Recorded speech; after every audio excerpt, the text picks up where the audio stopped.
Здравейте, вие сте на моят канал Super Games, руско и българско видео. Сега ще ви покажа моите дискове. Извинете, това може да отнеме малко време.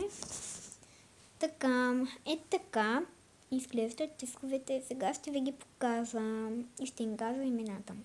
Първият се казва Алиса в страната на чудесата на Уолт Дисни.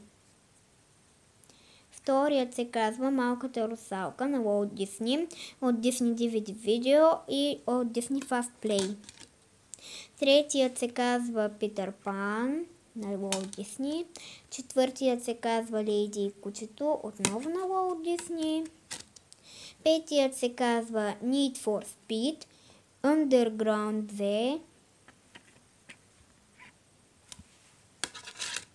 Шестият се казва If you give a mouse a cookie, той е игра.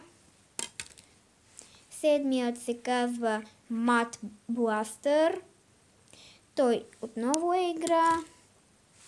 Осмият се казва Приказките на Ханс Кристиан Андерсен, той е филм.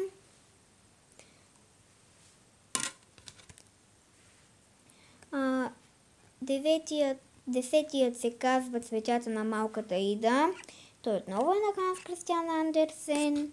И 11-тият се казва В навечерието на Коледа, Миша история, той е филм.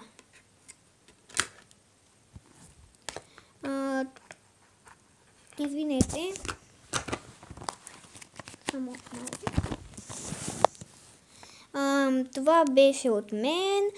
Иначе, ако искате да разберете откъде ги купих, моля напишете в коментарите и аз ще ви отговоря. Затова не забравяйте да се подписвате на моя канал, да се абонирате и да напишете коментари, ако искате, и да харесате видеото отново, ако искате.